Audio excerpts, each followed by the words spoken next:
Hello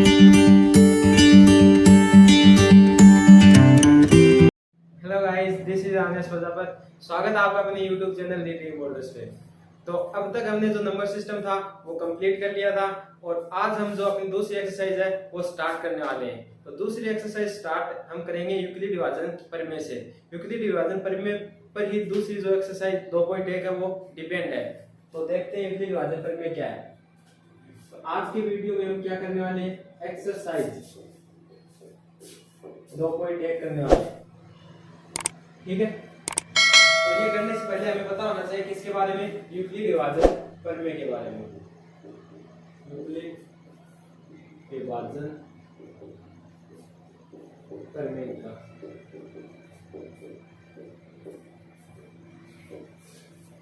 Euclid division algorithm.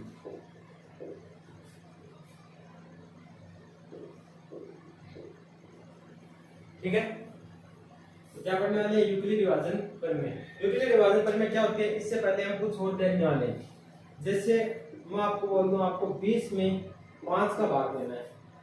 20 में अगर आप 5 का भाग दोगे तो आप बोलोगे 4 बच जाएगा। 500 कितना होता है, 20 होता है। अब ये जो हमने प्रोसेस की है इसको हम मैथमेटिकल रूप में कैसे रिप्रेजेंट कर सकते हैं वो देखते हैं। हम इसको इस प्रोसेस को ऐसे लिखते हैं कि 20 इज इक्वल टू इन दोनों के मल्टीप्लिकेशन में 5 इंटू 4 प्लस जो नीचे शेष फल आया वो जोड़ देते हैं, यानी 520 प्लस 0। 20 और 0 20 होते हैं, यानी कि 20 बराबर है किसके, 20 के।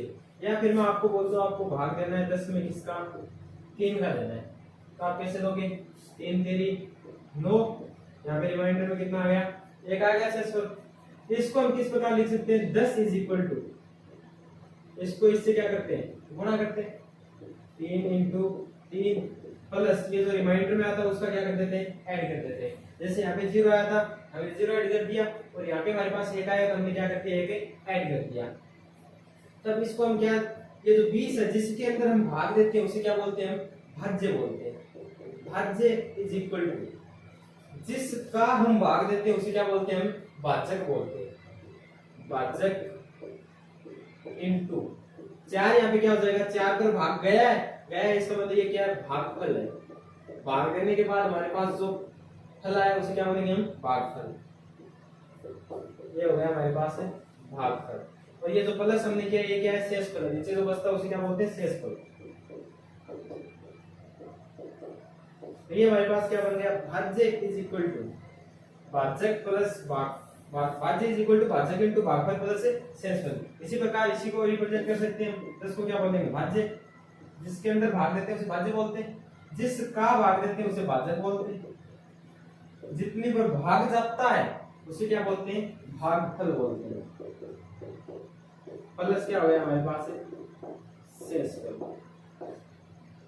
तो सेम ये निकल के आएगा, भाज्य बराबर भाजक इनटू भागफल प्लस शेषफल। इसे क्या बोलते हैं, इसे बोलते हैं शेषफल प्रमेय,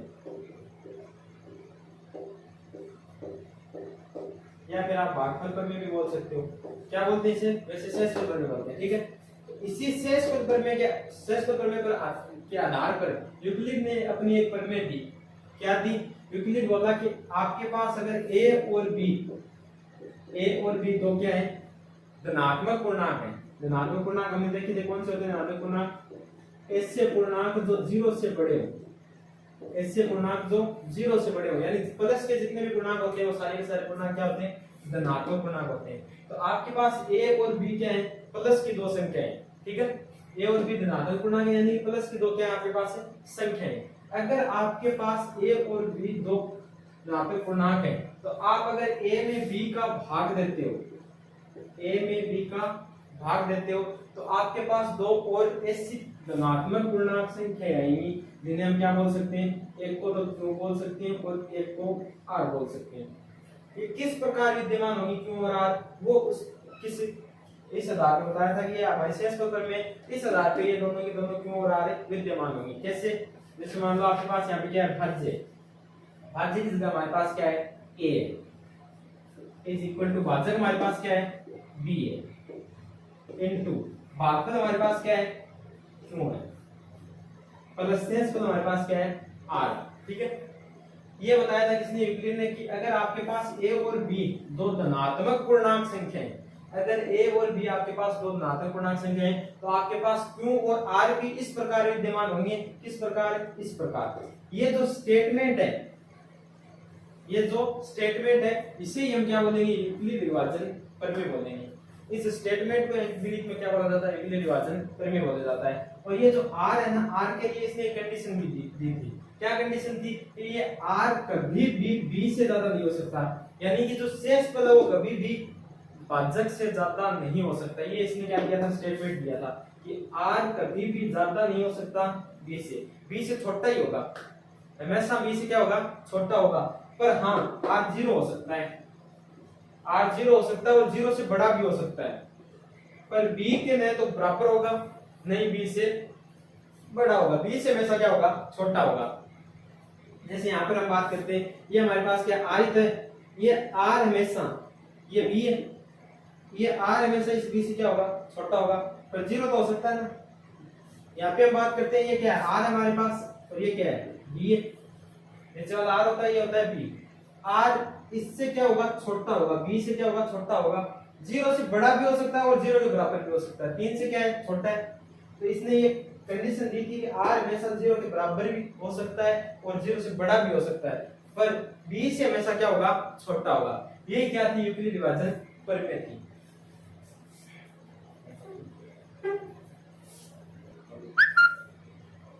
हाँ, तो अब देखते हैं कि यूक्लिड विभाजन प्रमेय का जो स्टेटमेंट है वो क्या है। इसका स्टेटमेंट है कि यदि a और b दो धनात्मक पूर्णांक है, a और b आपके पास क्या है, दो धनात्मक पूर्णांक है, तो यदि a और b आपके पास दो धनात्मक पूर्णांक है, तो दो ऐसे धनात्मक पूर्णांक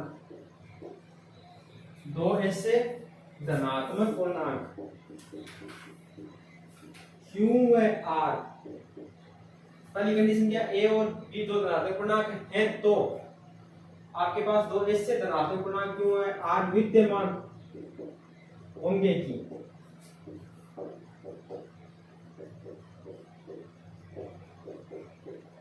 है, तो या फिर ये बोल सकते हैं a और b दो धनात्मक पूर्णांक है, तो आपके पास दो ऐसे धनात्मक पूर्णांक इस प्रकार विद्यमान होंगे, दो ऐसे धनात्मक पूर्णांक Q व R इस प्रकार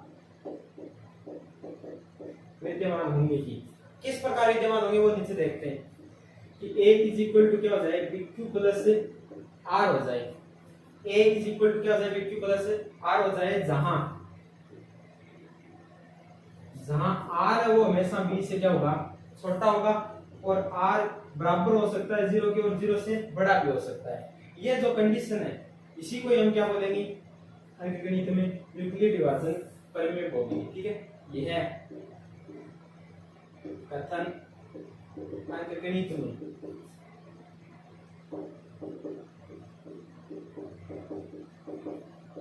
यूक्लिड विभाजन प्रमेय के नाम से जाना जाता है, प्रमेय के नाम से जाना जाता है। ठीक है, ये थी हमारी क्या, यूक्लिड विभाजन प्रमेय। अब जो हम सवाल करने वाले हैं 2.1 में, हम जितने भी सवाल करने वाले हैं वो सारे के सारे डिपेंडेंट होंगे किस पे, यूक्लिड विभाजन प्रमेय पे। यदि आप ये अच्छे से समझ गए हो तो आपको एक भी सवाल में दिक्कत नहीं आने वाली है। तो अब हम स्टार्ट करते हैं एग्जांपल नंबर 1 से। तब तक के लिए मैं इसको क्या कर देता हूँ, इरेज कर देता हूँ। हाँ, तो स्टार्ट करते हैं एग्जांपल नंबर 1 से।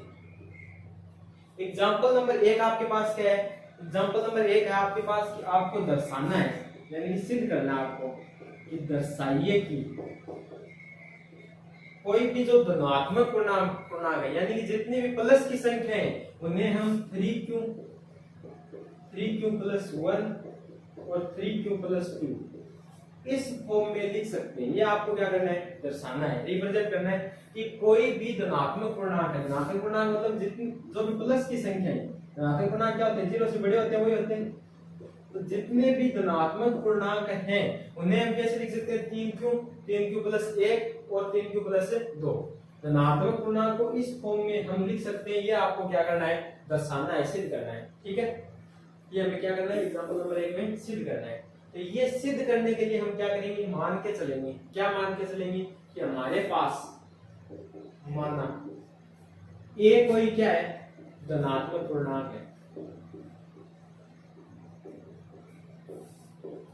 आपने क्या मान लिया, ए कोई धनात्मक पूर्णांक है।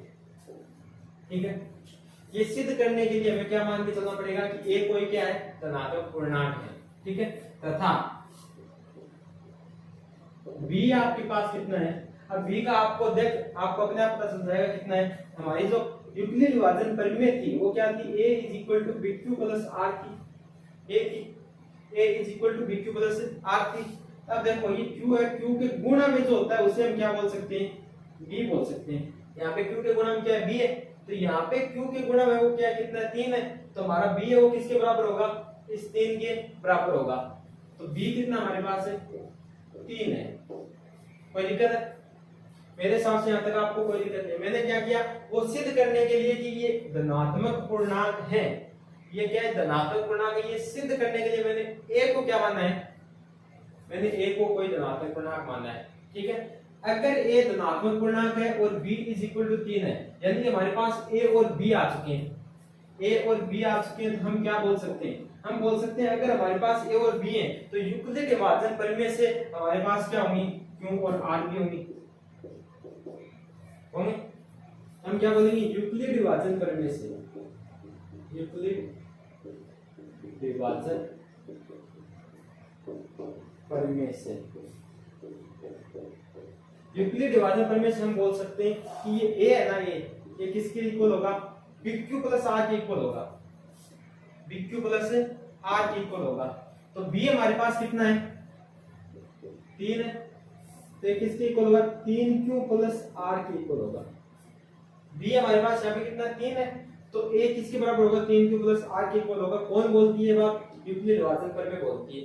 ठीक है, कि अगर हमारे पास a और b है तो हम इसको किस प्रकार लिख सकते हैं, इसको इस प्रकार लिख सकते हैं, a = 3q + r। अब ये r है, ये क्या होगा, ये भी हमें पता है यूक्लिड विभाजन परिमेय से, जहां वेयर ये r है, ये r हमेशा b से छोटा होगा, b से कम होगा। b कितना है हमारे पास, 3 है, और बराबर किसके हो सकता है, 0 के हो सकता है, और 0 से बड़ा भी हो सकता है। r b से छोटा होगा, यानी 3 से क्या हो गया, छोटा हो गया, और 0 के बराबर भी हो सकता है, और 0 से बड़ा भी हो सकता है। तो देखते हैं इस कंडीशन से r की क्या क्या वैल्यू आ सकती है। आपको सिर्फ माइंड में देखना क्या क्या आ सकती है, लिखना नहीं है, लिखना आपको ये वाली इधर वाली प्रोसेस लिखनी है। ठीक है, r की वैल्यू हो सकती है 0 के बराबर है, इसका मतलब 0 हो सकता है, 3 तक जाना है, 1 हो सकता है, 2 हो सकता है, क्या 3 हो सकता है। ये बोल रहा है 3 से हमेशा छोटा होगा, छोटा होगा, इसका मतलब r कभी भी 3 नहीं हो सकता। यानी कि r की हमारे पास यहाँ पे वैल्यू आ गई कितनी, 3। एक तो 0, एक आ गया हमारे पास 1, और एक आ गया हमारे पास 2। 3 क्यों नहीं होगा, क्योंकि 3 20 से तो हमेशा r छोटा ही होता है, 20 से तो हमेशा r छोटा होता है, इसलिए 3 नहीं आएगा। ठीक है, तो r की हमारे पास वैल्यू आ चुकी है। अब हम क्या करेंगे, ये जो r की वैल्यू है वो एक एक करके इसमें पुट करते जाएंगे। ये जो हमारे पास स्टेटमेंट आए इसमें हम क्या करते जाएंगे, पुट करते जाएंगे। क्या, ये जो हमारे पास r की वैल्यू है ये आपको रफ में निकाल के देखनी, यहाँ पे सिर्फ आपको ये स्टेटमेंट लिखना है। अगर लिखोगे तो भी गलत नहीं होगा, पर बेटर रहेगा कि आप इतना स्टेटमेंट लिखो। ठीक है, अब देखो केस फर्स्ट में मैं क्या कर रहा हूँ, केस फर्स्ट में मैं r = 0 ले रहा हूँ। ये r = 0 कहाँ रखूंगा, मैं समीकरण नंबर 1 में रखूंगा।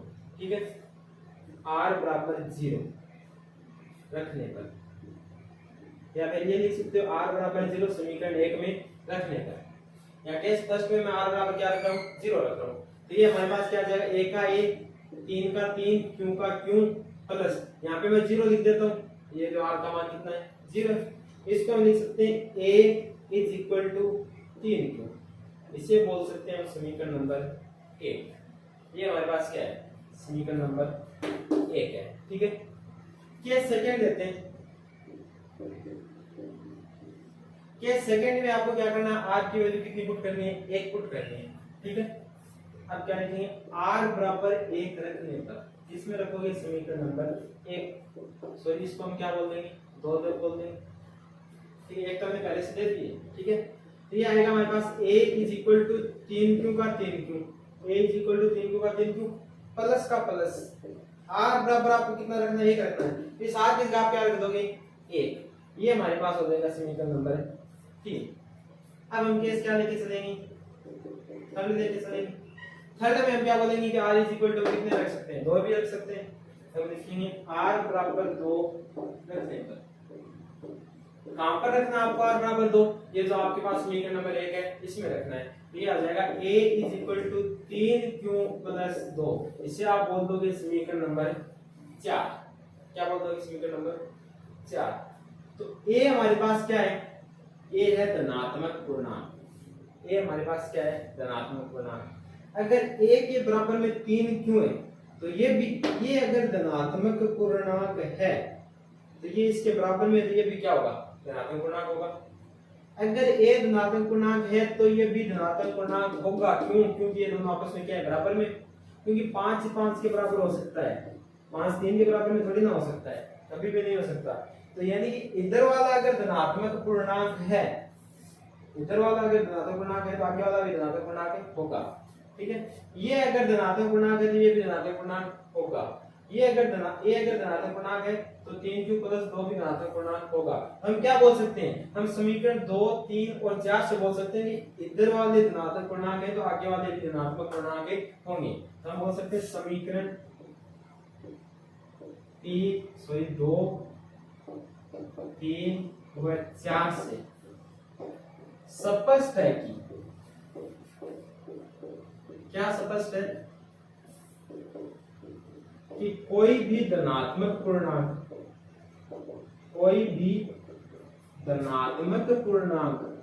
किस रूप का होता है, कोई भी धनात्मक पूर्णांक किस रूप का होता है, 3q प्लस 1 और 3q प्लस 2 के रूप का होता है। कोई भी धनात्मक पूर्णांक 3q प्लस 1 और वह 3q प्लस 2 के रूप का होता है। और यही हमें क्या करना था, सिद्ध करना था। क्या सिद्ध करना था कि सिद्ध कीजिए, दर्शाइए कि कोई भी जो धनात्मक पूर्णांक है वो होता है 3q प्लस 1 और 3q प्लस 2 के रूप का होता है। ठीक है, और जहां पर ये q है ना, ये क्वेश्चन में बोल रखा है ये भी क्या है, धनात्मक पूर्णांक है। तो आप लिख सकते हो 3q के रूप का होता है जहां q क्या है, q एक धनात्मक पूर्णांक है। ये क्वेश्चन में बोल रखा है कि q भी क्या है, एक धनात्मक पूर्णांक है। ठीक है, तो धनात्मक पूर्णांक को धनात्मक पूर्णांक से गुणा करके फिर वापस क्या आता है, धनात्मक पूर्णांक क्या आता है, कोई दिक्कत नहीं। तो ये था हमारा एग्जांपल नंबर 1। मेरे हिसाब से इसमें आपको कोई भी दिक्कत नहीं, आराम से क्लियर हो गया होगा। अब हम करते हैं एग्जांपल नंबर 2। तब तक के लिए मैं इसे क्या कर देता हूं, इरेज कर देता हूं। हाँ, तो अब देखते हैं एग्जांपल नंबर 2। एग्जांपल नंबर 2 में आपको बोल रखा है कि दर्शाइए कि प्रत्येक धनात्मक सम पूर्णांक, यानी प्रत्येक सम धनात्मक पूर्णांक है ना, सम धनात्मक पूर्णांक, उसका जो रूप है वो क्या होता है, 2q होता है। और जहां पे q क्या है, q एक धनात्मक पूर्णांक है। सम धनात्मक पूर्णांक का रूप ये होता है, ये आपको दर्शाना है। आपको याद है तो हमने जो नंबर सिस्टम पढ़े थे उनमें मैंने क्या बोला था कि जो सम धनात्मक पूर्णांक उनका रूप क्या होता है, 2n होता है। जहां पे n क्या है, एक पूर्णांक है, n बिलोंग्स टू i, यानी कि इंटीजर्स नंबर, n बिलोंग्स किस में करता है, i से बिलोंग करता है। तो ये और ये एक ही तो बात है। ठीक है, तो ये हमें क्या करना है, यहाँ पे प्रूव करना है, दर्शाना है, सिद्ध करना है। ठीक है, और साथ में ये भी सिद्ध करना है कि 2q प्लस 1 ये जो आपके पास फॉर्म है, ये क्या होती है, विषम धनात्मक पूर्णांक होता है।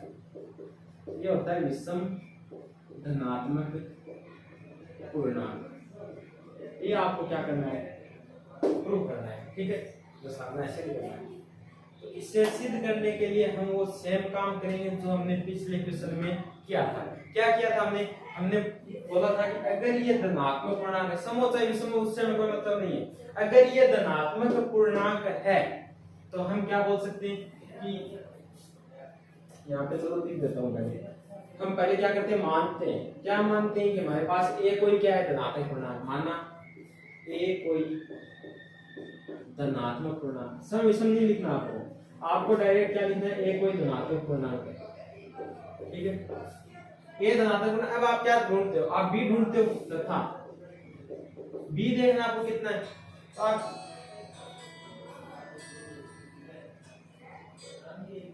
बी देखने के लिए आप क्या करोगे, बी देखने के लिए आपको यूक्लिड विभाजन प्रमेय वो लिखनी पड़ेगी। वो क्या होती है, BQ प्लस आर होती है। A इज इक्वल टू क्या होता है, BQ प्लस आर होता है। ठीक है, A is equal to BQ plus R. अब देखो Q के जो गुणक होता है वही तो अपना B होता है। Q के जो गुणक होता है वही क्या होता है, अपना B होता है। तो यहाँ जो हमारे पास Q है उसके गुणा में अपने पास कितना है, 2 है। तो अपना B क्या हो जाएगा, 2 हो जाएगा। तथा B हमारे पास क्या है, 2 है। हमारे पास A भी आ गया और B भी आ गया।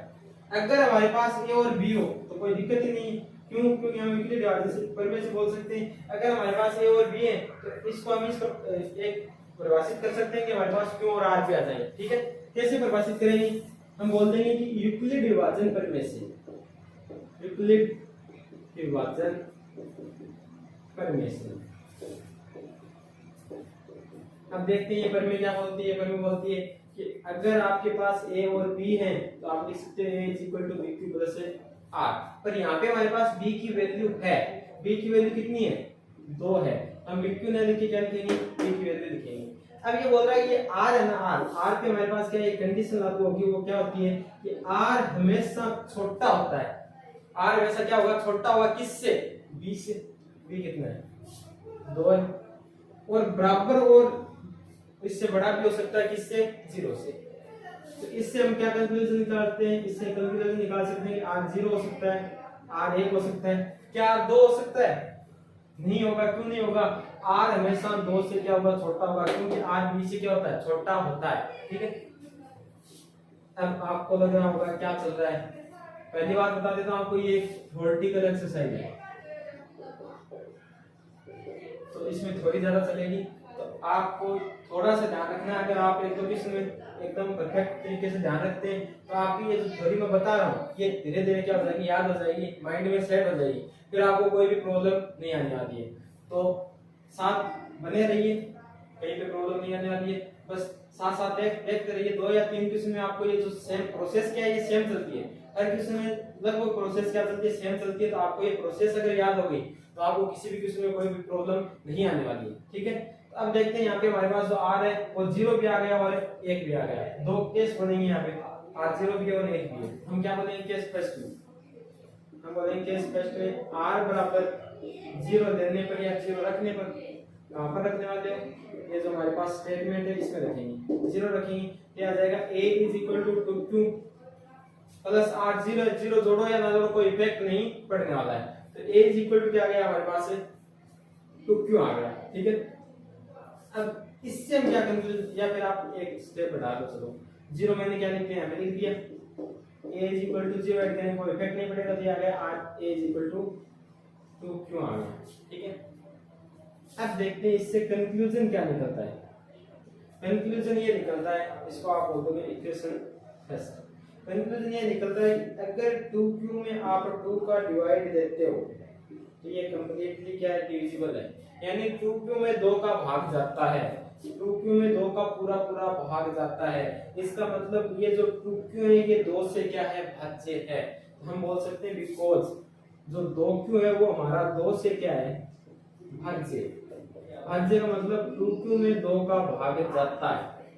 ये जो हमारा 2Q है इसमें 2 का भाग जाता है। और जिस संख्या में 2 का भाग जाता है उसे हम क्या बोलते हैं, सम संख्या बोलते हैं। हमारे पास क्यों धनात्मक पूर्णांक है तो ये क्या हो जाएगा, सम धनात्मक पूर्णांक हो जाएगा। इसलिए हम बोल सकते हैं ये जो हमारे पास 2Q है ये एक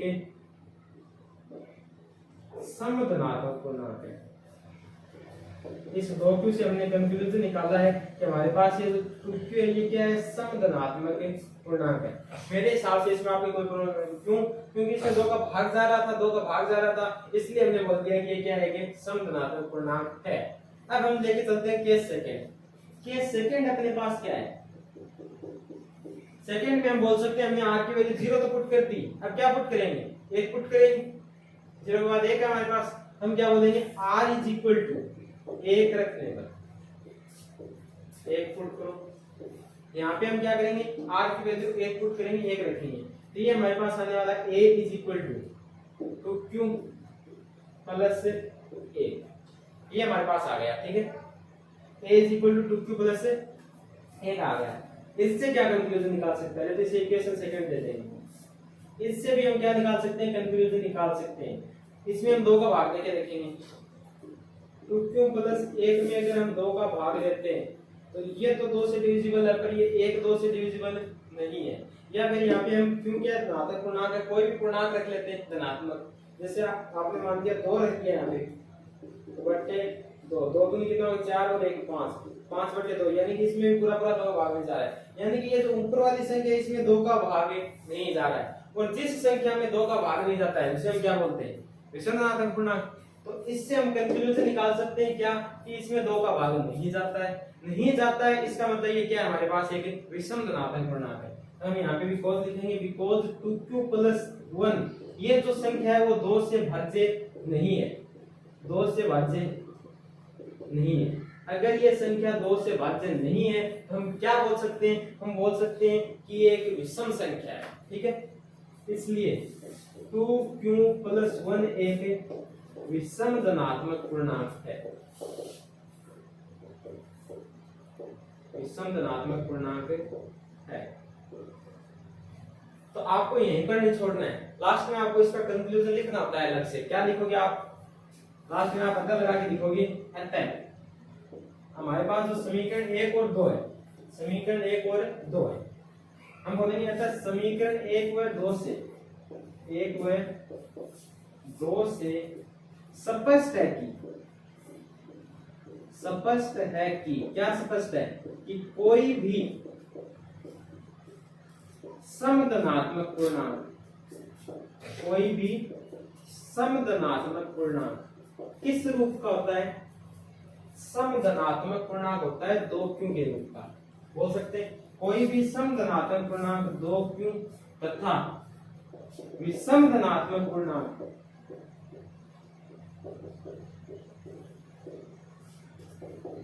विषम किस रूप का होता है, विषम धनात्मक पूर्णांक होता है 2q प्लस 1 के रूप का होता है, तथा विषम धनात्मक पूर्णांक 2q प्लस 1 के रूप का होता है।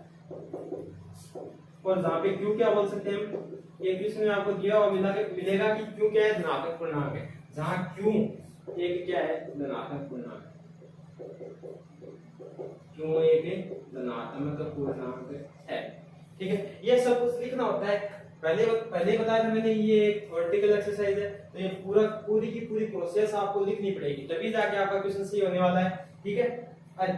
हमें सिद्ध क्या करना था, हमें सिद्ध करना था कि समधनात्मक पूर्णांक होते हैं वो 2q के रूप के होते हैं, और विषम वाले क्या होते हैं 2q प्लस 1 के रूप के होते हैं। हमने ये सिद्ध किया है कि जो समधनात्मक पूर्णांक है वो 2q के रूप के होंगे, और विषम धनात्मक पूर्णांक है वो 2q प्लस 1 के रूप के होंगे। तो ये था हमारा एग्जांपल नंबर 2, जो कि क्या है, कंप्लीट हो चुका है। अब हम करने वाले एग्जांपल नंबर 3, तो तब तक के लिए मैं इसे क्या कर देता हूं,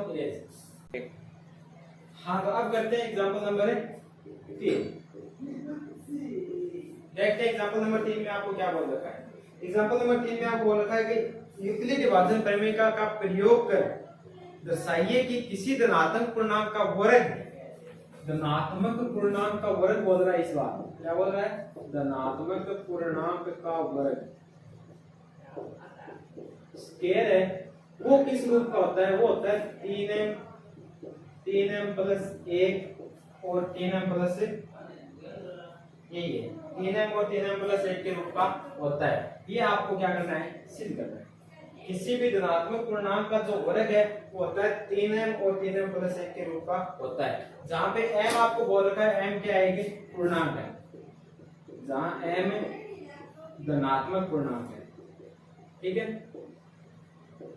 m क्या है, धनात्मक पूर्णांक है।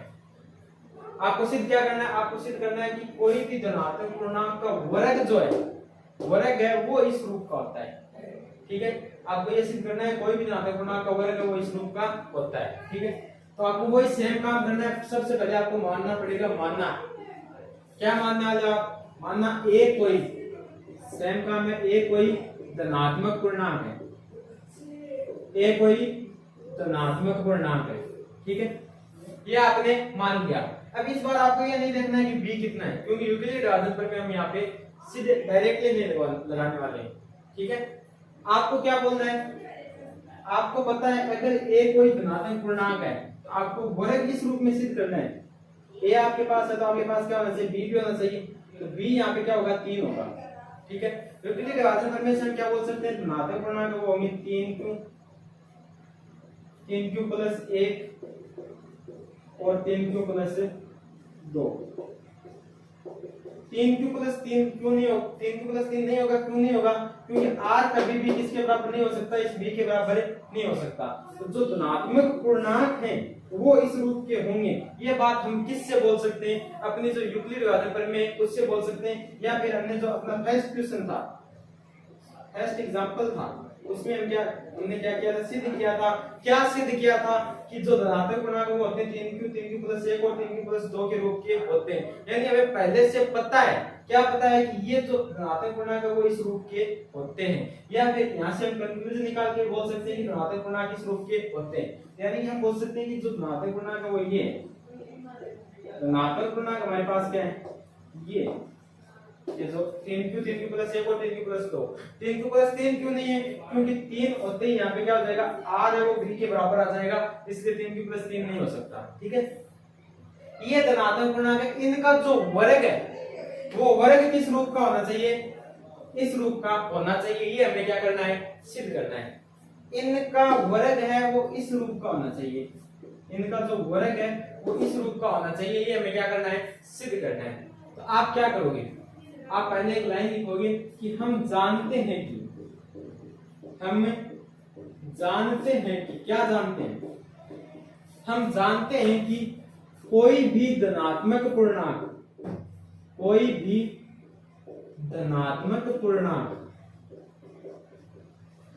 किस रूप का होता है, इस रूप का होता है।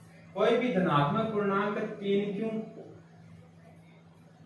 3q प्लस 1 व 3q प्लस 2 के रूप का होता है। ये बात हम जानते हैं,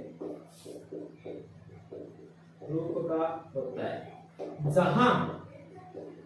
जहां पर ये जो q है वो क्या है, जहां q क्या है, जहां q एक धनात्मक पूर्णांक, q भी एक क्या है, धनात्मक पूर्णांक है, q एक धनात्मक पूर्णांक है।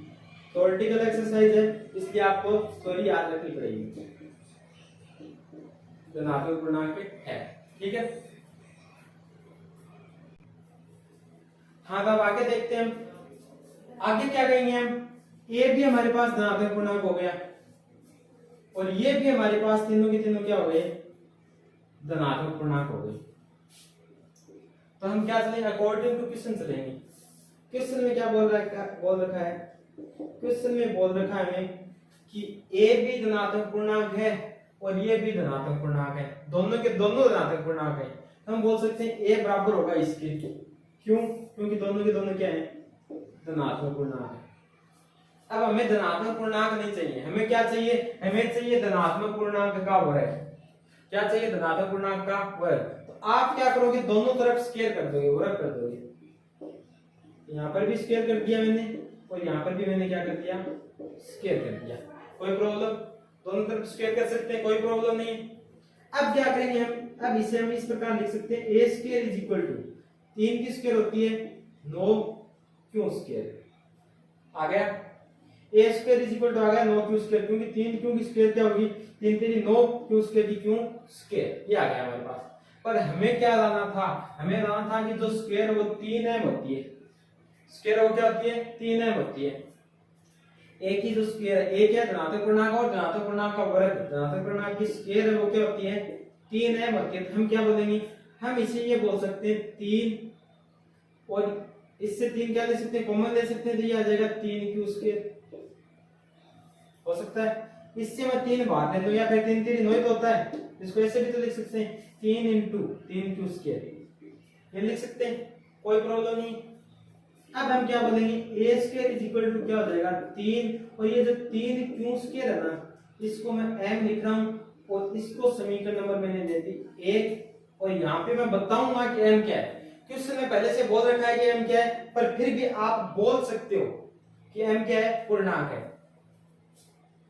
आप यहाँ पे बोल दोगे बिकॉज m हमारे पास है वो 3q² है। अब देखो m भी एक पूर्णांक है, ये बात क्वेश्चन में बोल रखी है, सॉरी धनात्मक पूर्णांक है, ठीक है।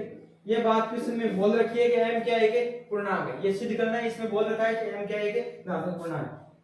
धनात्मक पूर्णांक किसके बराबर होगा, धनात्मक पूर्णांक के ही बराबर होगा। तो आपको ये देखना है ये क्या धनात्मक पूर्णांक है। आपको पता है कि जो q है वो क्या है, कि धनात्मक पूर्णांक है, और धनात्मक पूर्णांक का वर्ग भी क्या होता है, धनात्मक पूर्णांक होता है। और धनात्मक पूर्णांक को धनात्मक पूर्णांक से गुणा करते हैं तो भी हमारे पास क्या आएगा, धनात्मक पूर्णांक आएगा। इसका मतलब ये भी क्या है, कि धनात्मक पूर्णांक है। हम बोल सकते हैं धनात्मक पूर्णांक बराबर होगा किसके, धनात्मक पूर्णांक के बराबर होगा। तो ये दोनों क्या हो सकते हैं, बराबर हो सकते हैं। तो मैंने क्या किया, ये जो हमारे पास 3q² था ना, उसको मैंने m लिख दिया, और m यहाँ पे क्या है, एक धनात्मक पूर्णांक है, और ये भी क्या है, कि धनात्मक पूर्णांक है। तो मेरे हिसाब से इसमें आपके कोई प्रॉब्लम नहीं है, ठीक है। अब चलते हैं आगे, इसको इक्वेशन 1 दे दी। अब हम केस नंबर 2 की बात करते हैं। केस सेकंड में हम क्या बोल सकते हैं, अगर ये धनात्मक पूर्णांक है तो ये भी एक धनात्मक पूर्णांक है, यानी ये भी एक ये इक्वल में हो सकता है। ये तीनों की तीनों आए कहां से, ये तो पता है कहां से है, कि अगर आपके पास आपको ये वर्ग सिद्ध करना है तो आपके पास b की वैल्यू 3 हो गई, b की वैल्यू 3 है, हम बोल सकते हैं कि जो धनात्मक पूर्णांक है वो 3 क्यों होगा, 3 + 1 होगा और 3 + 2 होगा। 3 + 3 नहीं होगा, क्यों नहीं होगा, क्योंकि b और r कभी भी बराबर नहीं हो सकते। तो ये भी आपको ध्यान रखना है कि ये आए कहां से, ये तीनों के तीनों, ठीक है ना। अब हम ये सेकंड वाले को किसके बराबर लेके चल रहे हैं, a के बराबर लेके चल रहे हैं। ये हो जाएगा a = 3q + क्या 1 है, 3q + 1, पर हमें तो दोनों तरफ क्या करना है, वर्ग करना है। ये हो जाएगा a² = 3q + 1 का होल स्क्वायर। इसे हम अगर सोल्व करेंगे तो हमारे पास आने वाला है a² = अब ये होगी a + b की होल स्क्वायर होगी, a + b का होल स्क्वायर। ये क्या होता है, a का स्क्वायर + 2ab + b का स्क्वायर। यानी पहले हम a की क्या कर देते हैं, स्क्वायर कर देते हैं, फिर 2ab लिखते हैं, और फिर क्या करते हैं b की जो लास्ट वाला है उसकी स्क्वायर कर देते हैं। तो हमें यहाँ पे क्या करना पड़ेगा, a की जगह हमारे पास 3q का स्क्वायर प्लस 2, a की वैल्यू क्या है 3q, और b की वैल्यू आपके पास कितनी 1 है, प्लस 2ab कर दिया। अब आपको क्या करना है, 2ab के बाद आपको करना होता है b की स्क्वायर करनी होती है। तो b आपके पास क्या है 1 है, तो आपको क्या करना है 1 का स्क्वायर करना है। मेरे हिसाब से यहाँ तक कोई दिक्कत नहीं है, ठीक है। अब आगे चलते हैं। यहाँ पे क्या चल रहा था हमारा, a² चल रहा था, a² का a² = 3 की स्क्वायर कितनी होती है, 3 3 9, q² का q²। आगे चलते हैं, प्लस का प्लस, ये हो गया 3 दूनी 6 q, 3 दूनी 6, 1 से मल्टीप्लाई करेंगे कोई इफेक्ट नहीं पड़ेगा, q का q प्लस क्या हमारे पास 1। क्या हमें a की स्क्वायर ये वाली चाहिए, हमें तो चाहिए a की स्क्वायर, यानी धनात्मक पूर्णांक है उसका वर्ग है, उसकी जो स्क्वायर वो आ जानी चाहिए 3m + 1 आ जानी चाहिए, 3m + 1 आ जानी चाहिए। तो ये लाने के लिए हम क्या करेंगे, a² का a²। यहाँ पे देखो इन दोनों में शायद 3 क्या आ रहा है, कॉमन आ रहा है, दोनों के दोनों में 3 आ रहा है कॉमन, तो मैंने 3 को ले लिया बाहर, 3 को ले लिया बाहर। कॉमन का मतलब होता है भाग देना, तो 3 का इससे भाग देंगे, 3 की टेबल इतनी बार काउंट करेंगे कि 9 आ जाए, तो 3 3 9, q² का q²। यहाँ पर भी 3 की टेबल इतनी बार काउंट करेंगे 6 आ जाए, तो 3 दूनी 6, q का q। हमने इतनी ही स्टेप में से 3 कॉमन लिया है, बाकी आगे 1 का 1 पड़ा है। 1 में हमने कोई चेंज नहीं किया, क्यों, क्योंकि हमें प्लस में 1 चाहिए, प्लस में 1 हमें चाहिए। ये हमारे पास हो गया a² = 3 का तो 3। अब आपको ध्यान रखना, आपको ये स्टेप बनानी है, तो इस बार आप m क्या लेने वाले हो, ये इतनी पूरी स्टेप को आप क्या बोलोगे, m बोलोगे +1, ठीक है ना। ये जो इतनी स्टेप थी इसको मैंने क्या बोल दिया, m बोल दिया, +1 का +1।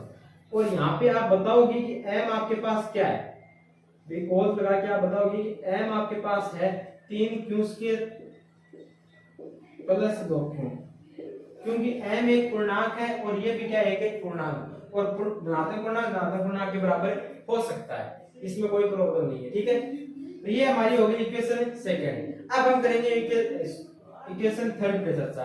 वो कैसे आएगी, हम लिखेंगे केस थर्ड। केस क्या लिखेंगे, थर्ड लिखने वाले हैं। केस थर्ड में हम क्या बोलेंगे कि हमारा a इसके भी इक्वल हो गया और हमारा a इसके भी इक्वल हो गया। अब बारी किसकी है, 3q प्लस 2 की है, बारी किसकी है, 3q प्लस 2 की। अब हमारा जो a है वो किसके इक्वल होगा, 3q प्लस 2 के इक्वल होगा। हमें क्या a चाहिए, a नहीं चाहिए, हमें क्या चाहिए, a का स्क्वायर चाहिए। a हमारे पास क्या धनात्मक पूर्णांक है और हमें चाहिए धनात्मक पूर्णांक का वर्ग चाहिए। हम क्या करेंगे, दोनों तरफ वर्ग कर देंगे, a स्क्वायर कर देंगे, तो ये हमारे पास आ जाएगा 3q प्लस 2 का होल स्क्वायर। यहां तक मेरे हिसाब से आपके कोई प्रॉब्लम नहीं है। अब आप क्या करोगे, a स्क्वायर का a स्क्वायर, 3 की स्क्वायर हमें पता है 3 3 कितनी होती है 9, q स्क्वायर, ये a प्लस b की होल स्क्वायर लगा रहे हैं यहाँ पे। ठीक है, अब क्या करेंगे हम, 2a ये कर दिया, 2a भी लिखेंगे, तो 2 a की वैल्यू हमारे पास कितनी है, 3q इंटू b की वैल्यू हमारे पास कितनी है, 2। ये हमारे पास हो जाएगा 3 दूनी 6, 6 दूनी 12, 12 क्यों हो गया। फिर हमें क्या करना पड़ेगा, b की स्क्वायर, क्या करना पड़ेगा, b की स्क्वायर, b ये a तो ये क्या है, b है, यानी 2 की स्क्वायर, 2 की स्क्वायर कितनी होती है, 2 दूनी 4 होती है। यहां तक कोई प्रॉब्लम नहीं। अब आप क्या करोगे, अब आपको लिखना है a स्क्वायर का a स्क्वायर, 9q स्क्वायर का 9q स्क्वायर प्लस 12q। आपको बोल रखा है कि आपका जो वर्ग है धनात्मक पूर्णांक का वो हो सकता है 3m या फिर 3m प्लस 1, पर इसमें तो कहीं पे 1 नहीं आ रहा है। तो आपको करना क्या है, आपको करना है कि ये 4 है ना, इसको तोड़ देना है। किस प्रकार कि ये ऐसे हो जाए 3 प्लस 1 4, ये भी 3 और 1 4 होता है, 4 ये कोई प्रॉब्लम नहीं है। मैंने क्या कर दिया, इस 4 को तोड़ के लिख दिया। अब हमारा क्या आ चुका है, एक आ चुका है, एक आ चुका है। आप क्या करोगे, अब आपको यहाँ पे क्या चाहिए, 3m चाहिए, यानी कि जो बाकी बच गई उस स्टेप में अगर 3 हमारा कॉमन आ रहा है तो हमारा काम चल जाएगा। देखते हैं 3 कॉमन आता है कि, मैंने 3 बाहर ले लिया, 3 बाहर लेने मतलब इसमें 3 का भाग देंगे, 3 3 9, q स्क्वायर का q स्क्वायर, इसमें 3 का भाग देंगे तो 4 3 12, q का q, इसमें 3 का भाग देंगे तो 3 1 3, यानी इतनी स्टेप में मैंने 3 कॉमन ले लिया। अब 3 कॉमन आ चुका हमारा, प्लस में हमें क्या करना है, 1 करना है। अब आपको मैंने बताया था कि ये जो 3 के मल्टीप्लिकेशन में होता है, गुणा में होता है, उससे हम क्या बोल सकते हैं, m बोल सकते हैं। 3 के गुणा में जितनी भी ये स्टेप है इसे हम क्या बोलने वाले हैं, m बोलने वाले हैं। a square is equal to आ गया हमारे पास 3m प्लस आगे क्या है 1, और इसे बोलेंगे कि इक्वेशन थर्ड। और यहाँ पे हम बताएंगे कि हमारा m है वो किसके बराबर होगा, 3q square plus 4q plus 1 के बराबर हमारा m होगा। ठीक है, मेरे हिसाब से यहां तक आपके कोई भी प्रॉब्लम नहीं है। अब चलते हैं आगे, आगे कुछ नहीं करना, मतलब हमारा क्वेश्चन क्या होगा, खत्म हो गया। हमें क्या सिद्ध करना था, हमें सिद्ध करना था कोई भी धनात्मक पूर्णांक उसका वर्ग है कोई इस रूप का होता है। ये हमारे पास धनात्मक पूर्णांक है और उसका वर्ग देख लो, ये a धनात्मक पूर्णांक है, इसका जो वर्ग है वो 3m, a का जो वर्ग है वो 3m प्लस 1, a का जो वर्ग है वो 3m प्लस 1 के रूप का है। यानी कि कोई भी धनात्मक पूर्णांक है उसका वर्ग या तो आ सकता है 3m या फिर उसका वर्ग क्या आएगा 3m प्लस 1 के रूप का आ सकता है। हम यहां लिख सकते हैं, क्या लिख सकते हैं, अतः समीकरण 1 2 व 3 से स्पष्ट है कि किसी धनात्मक पूर्णांक का वर्ग, धनात्मक पूर्णांक मत लिखना इस बार, धनात्मक पूर्णांक का वर्ग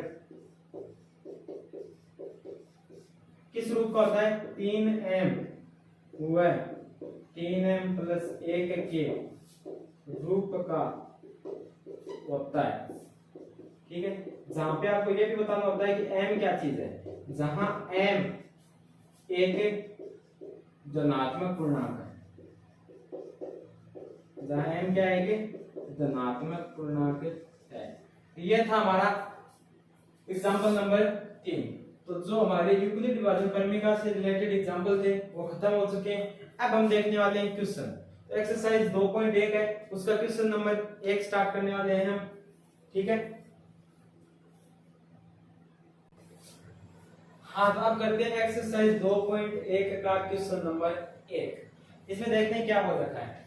क्वेश्चन नंबर 1 में आपको बोल रखा है कि दर्शाइए कि एक विषम धनात्मक पूर्णांक, अभी हमने देखे थे सम और विषम, विषम धनात्मक पूर्णांक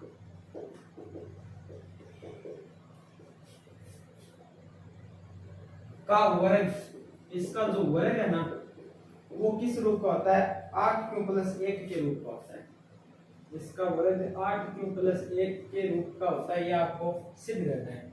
ठीक है, तो पहले तो आपको ये बताना चाहिए कि जो विषम धनात्मक पूर्णांक है वो क्या होते हैं। अगर ये ध्यान में नहीं होंगे तो आप क्वेश्चन नहीं कर सकोगे। ठीक है, तो विषम धनात्मक पूर्णांक 8q+1 है, तो यहाँ पे आपको विषम धनात्मक पूर्णांक 4m+1 इस हिसाब से लेने होंगे। 4m+1 स्टार्ट कहां से करना है आपको, 4m, 4m+1, 4m+2, 4m+3, 4m+4। क्या हम 4m+4 ले सकते हैं? नहीं ले सकते। क्यों नहीं ले सकते? क्योंकि ये b है, ये कभी भी r के बराबर नहीं हो सकता। b कभी भी r के बराबर नहीं हो सकता, तो हम इतने ही लेंगे, 4m+3 तक ही लेंगे। तो ये हमारे पास क्या आ चुके हैं, धनात्मक पूर्णांक आ चुके हैं। ये हमारे पास क्या आ चुके हैं, धनात्मक पूर्णांक आ चुके हैं। ठीक है, अब इसमें भी हमें कौन से वाले लेने हैं, जो विषम है वही लेने, सम वाले नहीं लेने। तो सम यानी कि इसमें 2 का भागीदार है, 2 दूनी 4, ये हमें नहीं लेना है। इसमें भी 2 का भागीदार है, देखो इस स्टेप में भी 2 का दार है, इसमें भी 2 का दार है, यानी कि ये दोनों हमें छोड़ने हैं। क्यों? क्योंकि हमें विषम वाले ही चाहिए, सम वाले नहीं चाहिए। तो ये हमारे पास क्या आ गए, विषम धनात्मक पूर्णांक आ गए। इनका जो वर्ग है वो इस रूप का होता है, ये हमें क्या करना है, सिद्ध करना है। और सिद्ध करने के लिए मैंने बोला था आपको एक ही काम करना है, आपको मानना है। क्या मानना है? मानना एक कोई धनात्मक, इस बार धनात्मक नहीं मानना है, इस बार आपको विषम ही मानना है। क्योंकि ए हमारे पास यहाँ पे क्या है, विषम ही है, धनात्मक नहीं है, विषम धनात्मक है। ठीक है, तो मानना ए कोई विषम धनात्मक पूर्णांक है। 4m+1 ही क्यों माना, 4m वाली सीरीज क्यों ली, ये आपको आगे पता चल जाएगा। ठीक है, माना ए कोई विषम धनात्मक पूर्णांक है। अब हम बोलेंगे ये तो विषम धनात्मक पूर्णांक है, पर हम पहले से जानते हैं, क्या जानते हैं कि जो विषम धनात्मक पूर्णांक है वो इस फॉर्म के होते हैं। ये हम पहले से जानते हैं क्योंकि हमने ये निकाले हैं, इस फॉर्म में होते हैं। ठीक है, हम लिखेंगे हम जानते हैं कि, हम जानते हैं कि विषम धनात्मक पूर्णांक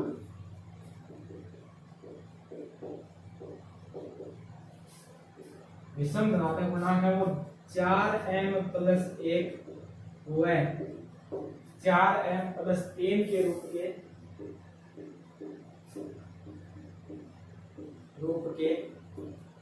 होते हैं। ये हम जानते हैं। जहां पर हम m की भी चर्चा करेंगे, m हमारे पास क्या है, पूर्णांक है। कौन सा पूर्णांक? धनात्मक पूर्णांक है। जहां m क्या है, एक धनात्मक पूर्णांक है, ये भी आपको लिखना होता है। तो अब तक हमारा जो पिछली प्रोसेस है उस हिसाब से चल रही है, कुछ चेंज नहीं किया, सिर्फ विषम आ गया तो हमने क्या लिख दिया, विषम धनात्मक पूर्णांक लिख दिया। अब आपको क्या करना है, ये भी विषम धनात्मक पूर्णांक है और ये भी क्या है, विषम धनात्मक पूर्णांक है, तो दोनों क्या होंगे, बराबर होंगे। तो हम क्या बोल सकते हैं, केस टेस्ट में हम बोलेंगे कि a भी हमारा विषम धनात्मक पूर्णांक है और 4m+1 भी हमारा विषम धनात्मक पूर्णांक है, तो दोनों क्या होने चाहिए, बराबर होने चाहिए, जो कि हमने कर दिए, बराबर हमने कर दिया। अब यहाँ पे देखो हमें क्या चाहिए, विषम धनात्मक पूर्णांक का वर्ग चाहिए, तो दोनों तरफ क्या करने वाले हैं, हम वर्ग करने वाले हैं। तो ये लो a² = 4m+1 का होल स्क्वायर, ये वही सेम प्रोसेस आ गई a + b की होल स्क्वायर। हमें पता है a + b की होल स्क्वायर क्या होती है, ए का square plus 2ab plus B का स्क्वायर, ये होती है। ठीक है, तो आपको इसको खोलना है, ए स्क्वायर का ए स्क्वायर, आपको क्या करना है, ए स्क्वायर यानी कि पहले का स्क्वायर 4m स्क्वायर, फिर आपको करना है 2ab, 2 a की वैल्यू 4m, b की वैल्यू कितनी है 1 प्लस, फिर क्या करना है आपको 1 का स्क्वायर, b का स्क्वायर करना है, b हमारे पास 1 है तो 1 का स्क्वायर कर दिया मैंने, ये हमारे पास आने वाला है a square is equal to 4 चौक 16m स्क्वायर, यहाँ पे क्या आ गया हमारे पास 4 दूनी 8m प्लस 1 का 1, ये देखो 4 दूनी 8 m का m, 1 से गुणा करने पर कोई इफेक्ट नहीं पड़ेगा। अब आगे चलते हैं, a स्क्वायर का a स्क्वायर, अब देखो हमें क्या चाहिए, हमें सिद्ध करना है 8 क्यों आ जाए, तो हमें क्या चाहिए 8 चाहिए और आगे प्लस में 1 चाहिए, 8 चाहिए और प्लस में 1 चाहिए, तो प्लस में 1 तो हमारे पास है, 8 हमें क्या चाहिए गुणा में चाहिए, तो 8 को मैंने यहाँ पे ले लिया। ठीक है, 8 को मैंने यहाँ पे ले लिया, तो 8 दूनी कितना होता है 16 होता है, कॉमन ले लिया मैंने यहाँ पे। ठीक है, 8 यहाँ से बाहर ले लिया, 8 एकम 8 यानी कि यहाँ पे m बच गया प्लस 1। अब वही सेम प्रोसेस करनी है आपको, क्या 8 का 8, ये जो गुणा में इसको हम क्या बोल सकते हैं, q बोल सकते हैं। क्यों, क्योंकि m एक पूर्णांक है तो ये पूरी की पूरी पूर्णांक है, और q भी हमारे पास क्या है कि पूर्णांक है। ठीक है, ये हो गया 8q प्लस 1, यानी a कोई क्या है विषम धनात्मक पूर्णांक है जिसका हमने स्क्वायर वर्ग कर दिया, जो कि क्या है हमारे पास 8q प्लस 1 आया है, और वही हमें जाना था क्या 8q प्लस 1। ठीक है, इसे बोलेंगे हम समीकरण नंबर 1। यहाँ पे हम बोल लेंगे कि हमारे पास जो q है वो किसके बराबर होगा, q हमारा होगा 2m की स्क्वायर प्लस m के बराबर होगा। ये हमारा था केस नंबर फर्स्ट। अब बात करेंगे हम केस नंबर सेकंड। सेकंड में हम क्या बोलेंगे कि ये अगर विषम धनात्मक पूर्णांक है तो ये भी तो विषम धनात्मक पूर्णांक है, तो ये भी a के क्या होगा बराबर होगा, क्योंकि a भी विषम धनात्मक पूर्णांक है। तो a इज इक्वल टू हो गया हमारे पास 4m प्लस 3। हमें विषम धनात्मक पूर्णांक का वर्ग चाहिए, तो दोनों तरफ हम करने वाले हैं वर्ग, 4m प्लस 3 का मैंने कर दिया वर्ग। ये तो वही हो गई a प्लस b की होल स्क्वायर, जो कि हमने ऊपर लिख रखी है। इस हिसाब से हम क्या कर देंगे, इसको खोल देंगे, तो a square is equal to हमारा आएगा a की स्क्वायर, यानी कि ये a 4m की स्क्वायर हमने लिखी थी 16m स्क्वायर। फिर हमें करना है 2ab, 2 का 2, a की वैल्यू हमारे पास कितनी है 4m है, और b की कितनी है 3 है। ठीक है, a की है और b की है 4m और 3, तो ये हमारे पास हो गया 4 दूनी 8, 8 तेरी 24, तो ये आ गया 24m।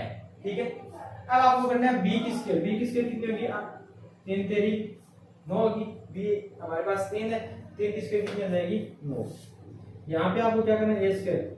अब देखो आपको लास्ट में अगर 1 चाहिए प्लस में, तो इस सेम काम करने वाले जब हमारे पास 1 नहीं होता है तो इसको हम क्या करते हैं तोड़ के लिखते हैं। ठीक है, 9 को तोड़ देंगे, कैसे तोड़ेंगे देखते हैं, 16m square plus 24m plus इसको तोड़ देंगे हम 8 प्लस 1, क्योंकि हमें तो लास्ट में क्या चाहिए 1 चाहिए, 1 चाहिए तो हम क्या करेंगे 9 को लिख देंगे 8 प्लस 1। अब होगा क्या, इसको ऐसे लिखने पर इतनी जो स्टेप है जो बाकी बच गई हमारे पास, उस स्टेप में हमें कुछ ना कुछ कॉमन मिलने वाला है। क्या कॉमन मिलने वाला है 8 कॉमन मिलने वाला है। ठीक है, 8 मैंने क्या कर दिया बाहर निकाल दिया, 8 बाहर निकाल दिया, समझ इसमें इसका भाग देंगे तो 8 दूनी कितना होता है 16, m स्क्वायर का m स्क्वायर, यहाँ पे देखो 8 का इसमें भाग दो, 8 तेरी 24, m का m, 8 में 8 का भाग 8 एकम 8, और ये प्लस 1 का 1 बाहर का बाहर पढ़ाई। मैंने क्या बोला 8 के गुणा में जितनी भी स्टेप आती है उसे हम क्या बोल देंगे क्यों बोल देंगे, तो ये इतनी स्टेप इसे हम क्या बोलने वाले हैं क्यों बोलने वाले हैं। तो a square is equal to हमारे पास आ गया 8 क्यों प्लस 1, ये हो गया समीकरण नंबर 2। यहाँ पर हम बताएंगे क्या बताएंगे कि हमारे पास जो क्यों है वो क्या चीज है। क्यों है हमारे पास 2m की स्क्वायर प्लस 3m प्लस 1, ये भी धनात्मक पूर्णांक है और ये भी धनात्मक पूर्णांक है, और धनात्मक पूर्णांक के बराबर में हो सकता है। ये है समीकरण नंबर 1 और ये है समीकरण नंबर 2। समीकरण नंबर 1 में किसी विषम धनात्मक पूर्णांक का वर्ग 8 के प्लस 1 आ रहा है, 2 में भी किसी विषम धनात्मक पूर्णांक का वर्ग, ये क्या है ये विषम धनात्मक पूर्णांक ही है, विषम धनात्मक पूर्णांक का वर्ग 8 के प्लस 1 आ रहा है। इसका मतलब हम बोल सकते हैं कि किसी भी विषम धनात्मक पूर्णांक का वर्ग है वो किस रूप का होता है 8 के प्लस 1 के रूप का होता है। अब आपको समझ में आ गया होगा हमने 4m प्लस 1 और 4m प्लस 3 क्यों किया। अगर हम विषम धनात्मक पूर्णांक किस प्रकार ले सकते हैं 2m प्लस 1 2m प्लस 3। ये हमने नहीं लिए। क्यों नहीं लिए? क्यों? ये हम तब लेते हैं जब हमें क्या सिद्ध करना होता है, यहाँ पे 4q प्लस 1, तब हम क्या लेते, 2 देते हैं। यानी हमने इसका क्या लिया, 8 का हाफ लिया है। ठीक है, तो आपको इस हिसाब से काम करना है। 8 अगर आपके पास आ जाए तो उसका क्या लेना, आपको हाफ लेना है। अगर आप इसका वर्ग करोगे तो बाकी कॉमन आके आपके पास क्या रह जाएगा, 8 रह जाएगा। ठीक है, अब हम क्या बोल सकते हैं, लास्ट में आपको बोलना है अतः समीकरण 1 व समीकरण 2 से क्या है, स्पष्ट है कि, स्पष्ट है कि, क्या स्पष्ट है कि किसी विषम धनात्मक पूर्णांक का वर्ग, विषम धनात्मक पूर्णांक का वर्ग, पूर्णांक का वर्ग किस रूप का होता है, 8q प्लस 1 और 8q प्लस 1, यहाँ पर भी 8q प्लस 1 है तो 8q प्लस 1 के रूप में होता है, कि रूप का होता है।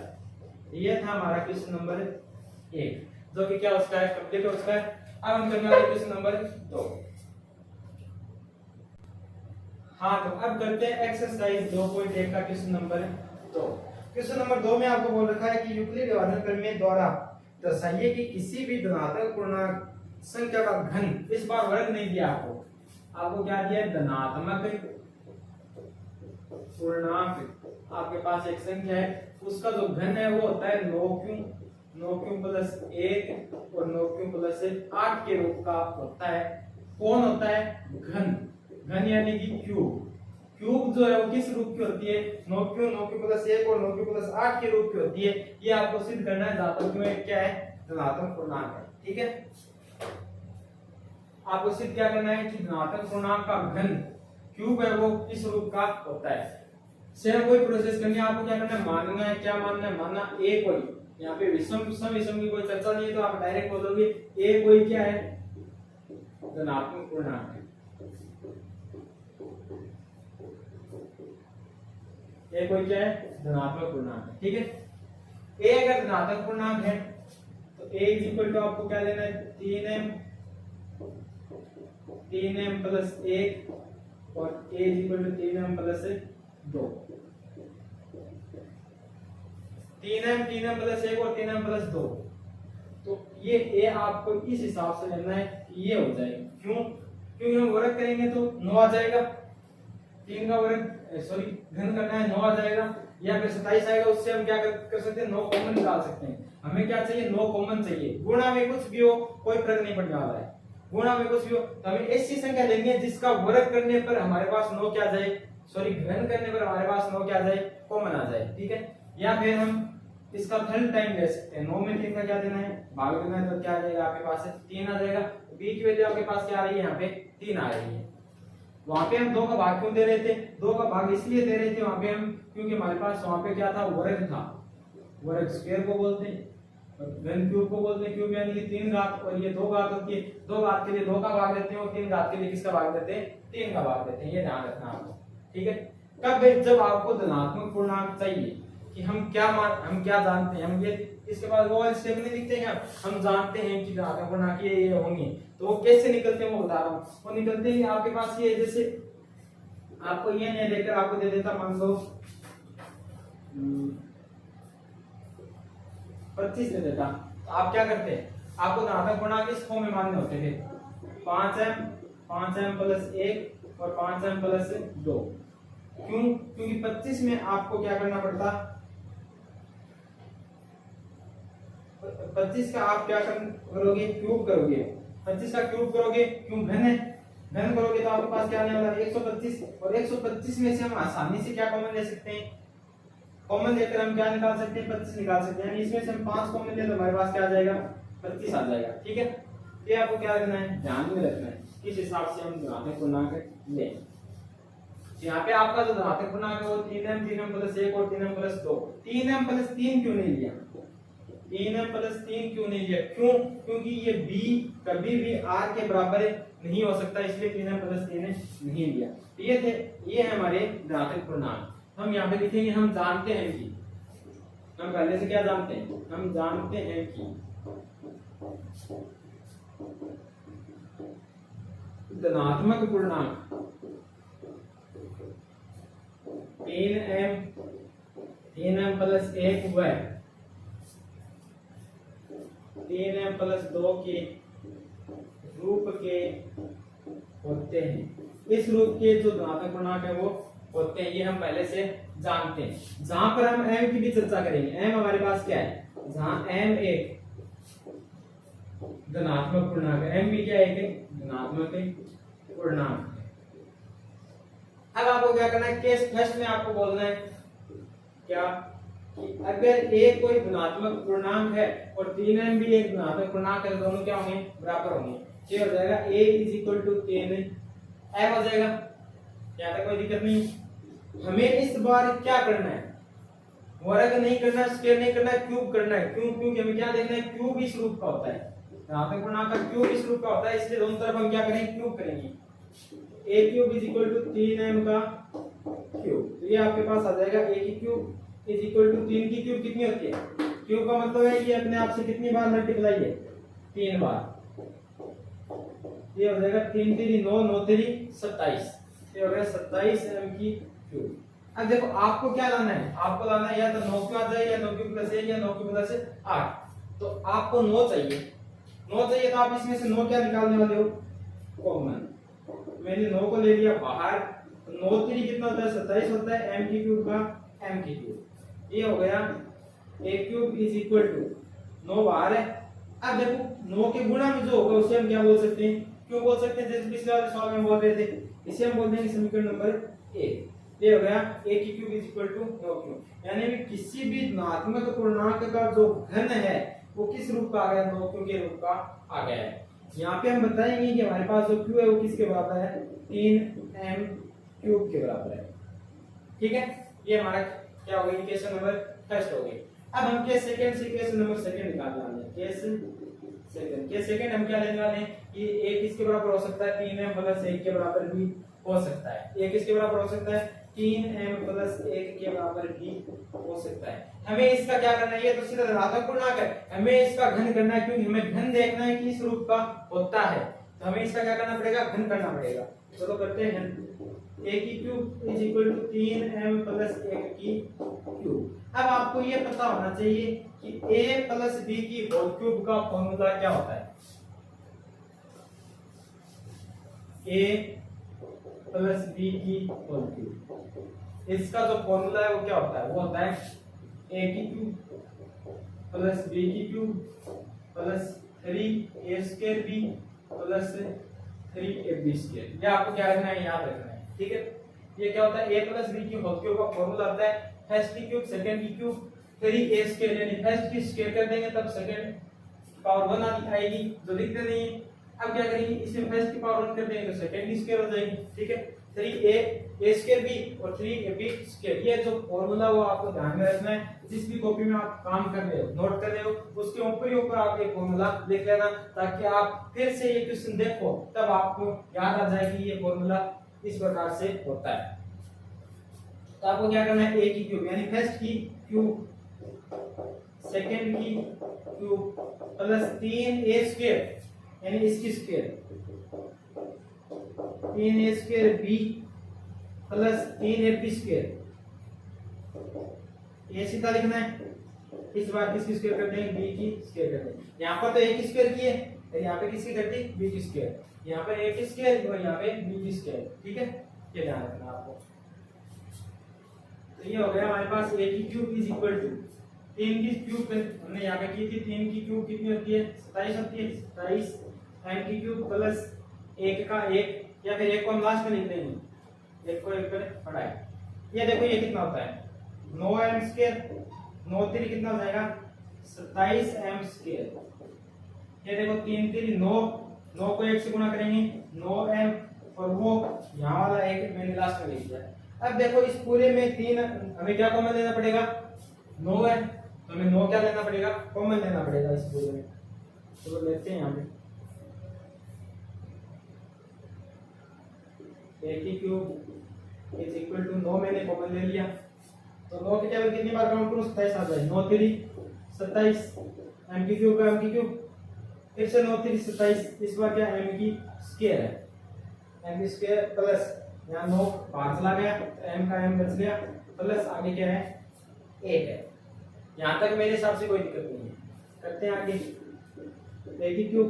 अब जो 9 के गुणा में इतने पूरे को हम क्या बोल सकते हैं, क्यों बोल सकते हैं, प्लस 1 का 1। ये हमारा हो गया समीकरण नंबर 2। और यहाँ पे हम बता देंगे कि हमारे पास जो क्यू है वो किसके बराबर है।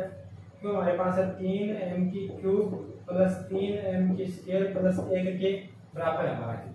ये हमारा हो गया केस सेकंड, जिसमें हम बोल सकते हैं किसी भी धनात्मक पूर्णांक का जो घन है वो इस रूप का होता है, इस रूप का होता है। अब हमें क्या करना है, केस हल करना है।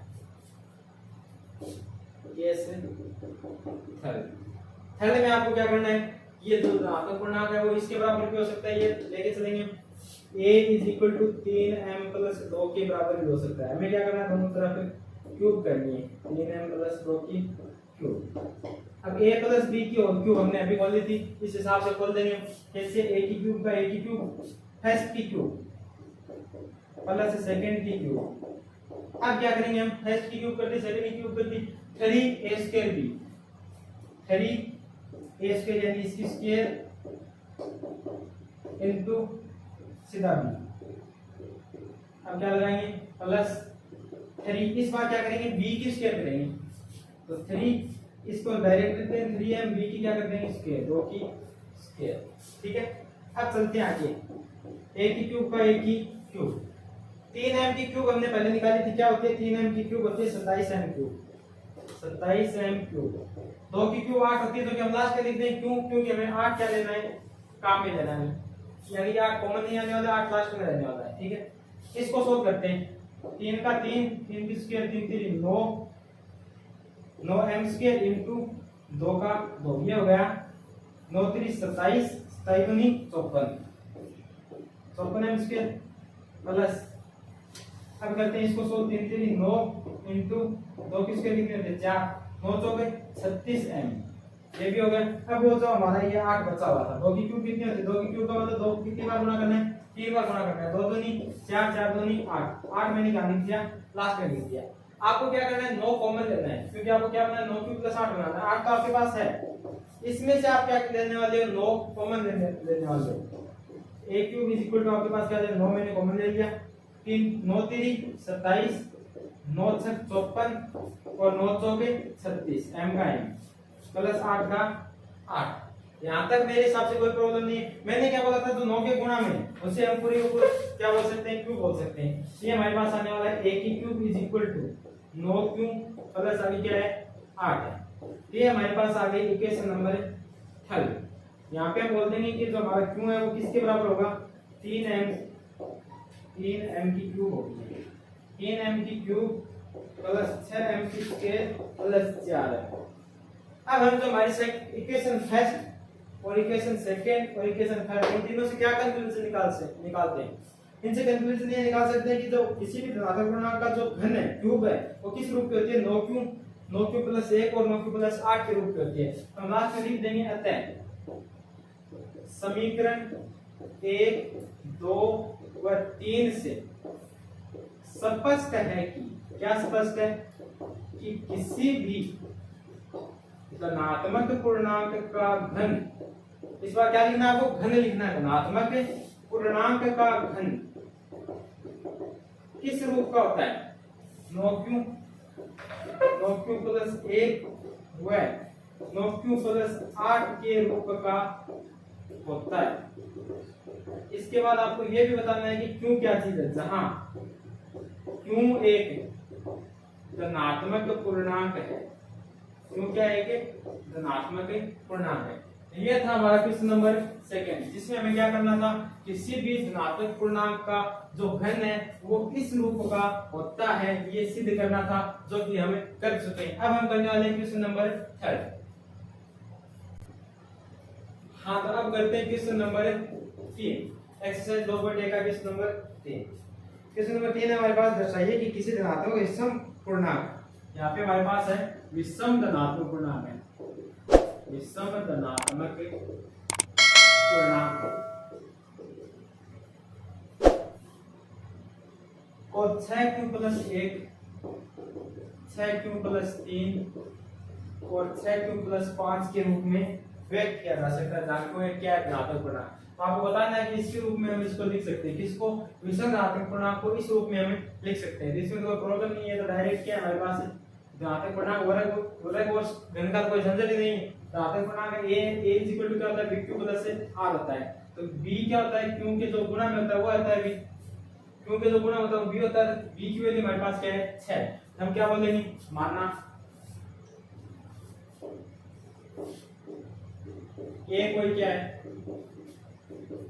धनात्मक पूर्णांक तथा b हमारे पास कितना है 6। यहाँ से पता चल गया हमें b हमारे पास क्या है 6। तो हम डायरेक्ट क्या लगा देंगे, यूक्लिड विभाजन परिमेय लगा देंगे, इसमें तो कोई दिक्कत नहीं। यूक्लिड विभाजन परिमेय से क्या बोल सकते हैं, यूक्लिड विभाजन परिमेय से हम बोल सकते हैं कि a bq प्लस r होता है, bq प्लस r होता है। पर a की वैल्यू हमारे पास है कितनी है, b की वैल्यू 6 है, हम a 6q प्लस r लिखेंगे। वे जहां r क्या होता है, हमेशा छोटा होता है b से, तो b हमारे पास कितना है 6 से क्या होगा, छोटा होगा, पर 0 से बड़ा भी हो सकता है और 0 के बराबर भी हो सकता है।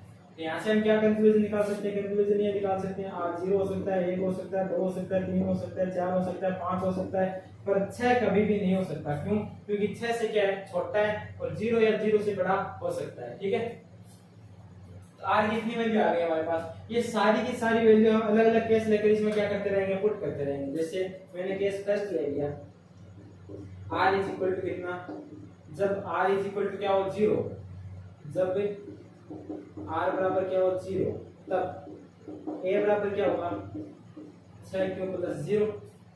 लिखो या ना लिखो कोई इफेक्ट नहीं पड़ने वाला है। तो इससे हम कंक्लूजन क्या निकाल, समीकरण नंबर 1 दे देंगे इसमें, इसको मैंने समीकरण नंबर 1 दे दिया, और इससे कंक्लूजन हम निकालेंगे 6q में अगर आप 2 का डिवाइड देते हो जाता है 3 दूनी 6q का q, भाग पूरा पूरा जा रहा है, इसका मतलब जिस संख्या में 2 का भाग जाता है वो क्या होती है, सम होती है। इसका मतलब हम क्या बोलेंगे, 6q 2 से भाज्य, अगर 2 से भाज्य है तो ये क्या है, एक, इसलिए 6q एक सम धनात्मक पूर्णांक, सम है। तो हमें सम की कोई चर्चा नहीं करनी, पर ये ऑटोमेटिक आ गया। क्या कर सकते हैं, सेकंड में देखते हैं केस, जब r बराबर कितना हो 1 हो, तब a बराबर कितना आएगा, यहाँ पे 1 पुट करेंगे, r की वैल्यू ये आ गया 6q प्लस 1। 6q प्लस 1 में आप 2 का भाग दोगे, इसमें तो चला जाएगा, पर 1 में 2 का भाग कभी भी नहीं जाने वाला है। तो इसका मतलब इसमें 2 का पूरा पूरा भाग है, नहीं जा रहा है, नहीं जा रहा है। इसका मतलब आप यहाँ पे क्या बोल सकते हो कि 6q प्लस 1 2 से भाज्य नहीं है, 2 से भाज्य नहीं है, नहीं है। इसका मतलब हम क्या बोलेंगे, इसलिए ये क्या है, एक विषम है, ये एक विषम धनात्मक पूर्णांक है। कोई दिक्कत मेरे हिसाब से यहाँ तक कोई दिक्कत नहीं। अब लेंगे हम केस कौन सा, थर्ड में हम क्या बोलेंगे, हम क्या बोलेंगे कि r इज इक्वल टू 0 ले लिया, 1 ले लिया, अब क्या लेने वाले 2। जब r क्या हो 2 के बराबर हो, तब हमारे पास a क्या आने वाला है, यहाँ पे r की जगह क्या रख दें, 2 रख दें, 6q प्लस 2। इसको समीकरण 2 दे दिया, तो इसको समीकरण कितने देंगे, 3 देंगे। अब इससे क्या कंक्लूजन निकालते हैं, 6q प्लस 2 में 2 का भाग देते हैं, तो इसमें भी 2 का भाग पूरा पूरा जाता है, 3 दूनी 6 और 2 एकम 2, इसमें भी पूरा पूरा गया, क्या आ गया 3q प्लस 1, यानी भाग चला गया। इसका मतलब ये 2 से भाज्य, भाग चला गया, इसका मतलब ये 2 से भाज्य। तो मैं क्या बोल सकता हूँ, 6q प्लस 2 से भाज्य। अगर भाज्य तो मैं क्या बोलूंगा, इसलिए 6q प्लस 2 एक क्या है, समधनात्मक पूर्णांक है, समधनात्मक पूर्णांक। 2 का भाग जा रहा है, इसका मतलब सम होगी। अब बात करते हैं केस नंबर 4 की। केस नंबर 4 में मिलूंगा क्या, r इज इक्वल टू 2 के बाद क्या लेने वाला हूँ 3। ठीक है, जब r बराबर 3 हो तब a बराबर क्या आएगा, 6q प्लस, यहाँ r की जगह क्या रख दोगे 3, इसे बोलोगे समीकरण नंबर 4। बिकॉज 6q प्लस 3 में हम भाग देंगे, देखो चलो इसमें 2 का भाग देंगे, तो ये तो 2 का भाग जा रहा है, इसमें 3 2 6 पर 3 में कभी भी 2 का भाग नहीं जाएगा इसका मतलब क्या बोलेंगे हम, विषम है। 2 का भाग नहीं जाता वो संख्या विषम होती है। ये क्या होगा 6 प्लस 3 जो है वो 2 से भाज्य नहीं है, 2 से भाज्य नहीं है, इसलिए ये क्या है कि इसलिए 6 प्लस 3 एक विषम धनात्मक पूर्णांक है। ठीक है, 6 प्लस 3 एक क्या है विषम धनात्मक पूर्णांक है। ये हमारी समीकरण कौन सी 4 थी। अब हम क्या करेंगे 3 रख दिया, 3 के बाद क्या रखने वाले 4। जब केस लिखते हैं, पहले केस कौन सा 4 होता है 5। केस 5 में हम बोलेंगे जब r बराबर कितना हो, जब r बराबर हमारे पास हो 4 तब a बराबर क्या आने वाला है, यहाँ पे 4 रखेंगे, a बराबर आने वाला है 6 प्लस 4। हम देखते हैं क्या देखते हैं, इसको पहले समीकरण 6 प्लस 4 समीकरण नंबर कितनी 4 के बाद 5। ठीक है, तो इसमें आप देखोगे कि 6 प्लस 4 में आप 2 का भाग दोगे, इसमें आप 2 का भाग दोगे, इसमें भी 2 का भाग जा रहा है प्लस 2 में, इसमें भी 2 2 4 भाग जा रहा है, दोनों में 2 का भाग जा रहा है। इसका मतलब आप क्या बोल सकते हैं, ये जो संख्या है 2 से डिविजिबल है, 2 से भाज्य, बिकॉज़ 6 प्लस 4 2 से क्या है भाज्य, इसलिए भाज्य होती है उसे हम सम बोलते हैं, इसलिए 6 प्लस 4 एक सम धनात्मक पूर्णांक है। ठीक है, भाज्य इसका मतलब सम है, भाज्य इसका मतलब क्या है सम है। केस क्या लेंगे हम 6 में क्या बोलेंगे, 4 के बाद क्या लेने वाले हैं, 4 ले लिया 5 लेंगे।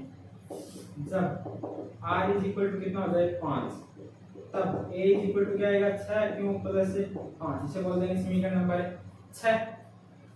अब देखो 6 प्लस 5 में हम भाग देंगे 2 का, तो ये तो 2 से भाज्य हो रही है, पर 5 में कभी भी 2 का भाग नहीं जाएगा, इसका मतलब ये 2 से भाज्य नहीं है।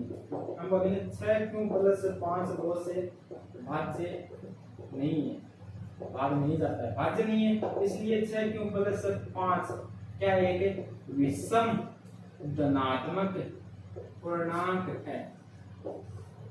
अब देखो हमें क्या सिद्ध करना था, हमें सिद्ध ये करना था कि जो विषम धनात्मक पूर्णांक हैं वो किस रूप के होते हैं, इस रूप के होते हैं। तो आप देखोगे कि जो हमारा समीकरण नंबर 2 है उसमें 6 प्लस 1 है और 6 प्लस 1 क्या है विषम धनात्मक पूर्णांक है। समीकरण नंबर 4 है, 4 में 6 प्लस 3 है, 6 प्लस 3 क्या है आपके पास विषम धनात्मक पूर्णांक है। समीकरण नंबर 6 में 6 प्लस 5 है, 6 प्लस 5 है जो कि क्या है कि विषम धनात्मक पूर्णांक है। यानी कि हम बोल सकते हैं समीकरण 2 4 और 6 अतः समीकरण 2 4 व 6 से स्पष्ट है कि क्या स्पष्ट है कि किसी भी विषम धनात्मक पूर्णांक का वर्ग, विषम धनात्मक पूर्णांक वर्ग नहीं लिखना, किसी भी विषम धनात्मक समीकरण 2 4 6 से स्पष्ट है कि कोई भी विषम धनात्मक पूर्णांक किस रूप का होता है 6 प्लस 1 6 प्लस 1 व 6 प्लस 5 के रूप का होता है। ठीक है, तो ये था हमारा क्वेश्चन नंबर 3। मेरे हिसाब से फिलहाल वीडियो बहुत ज्यादा लेंथ हो चुकी है, इसलिए हम जो आगे की क्वेश्चन है वो करने वाले हैं नेक्स्ट वीडियो में। तो तब तक के लिए बने रहिए साथ और करते हैं नेक्स्ट वीडियो में आगे की क्वेश्चन। बाय बाय तब तक के लिए।